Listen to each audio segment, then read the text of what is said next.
and I'm the Assistant Director of Economic Analysis at the Institute for Tourism and Recreation Research at the University of Montana. All right, numbers are in for 2015. We have a little bit of some numbers are up and some numbers are down. Just take us through this.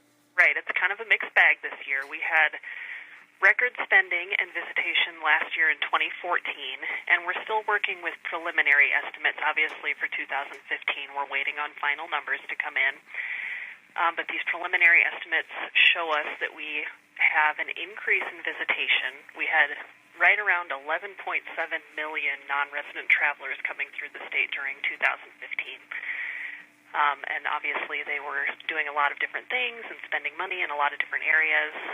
Their spending totaled about $3.6 billion in the state. Okay, now what's the difference between the year before? One's up and one's down, right? Yes.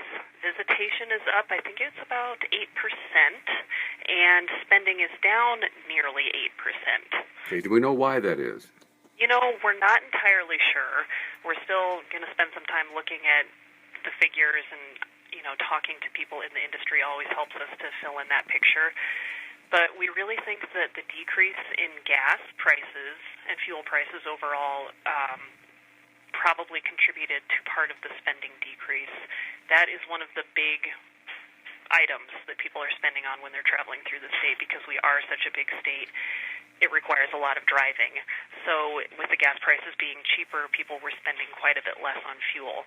So maybe that's the bad news is actually good news in the fact that they're spending less, right? Individual travelers, I think it's really good news, which is making them more likely, I would think, to travel more in the future. So that's good. We also know that the value of the Canadian dollar has really impacted how much Canadians are spending in Montana. It used to be fairly common for Canadians to come down and do shopping trips and buy a lot of groceries and big-ticket items like appliances. And it really seems like they are spending less on those sorts of items and doing less shopping in the state, because I think the most recent figure I saw was that the loonie is down to something like 69 cents on the dollar. So that definitely has played into the figures as well. All right. So how has this affected these numbers? How have they generally affected Montana's economy? We have a fairly large impact from travel in the state. When we're looking at the combined impact of the non-resident spending in Montana, our preliminary estimates are that it equates to nearly $4.9 billion worth of impact in terms of industry output in the state. So that's obviously a big contributor to all of the economic activity we have. Great. So how can folks get a hold of this entire report?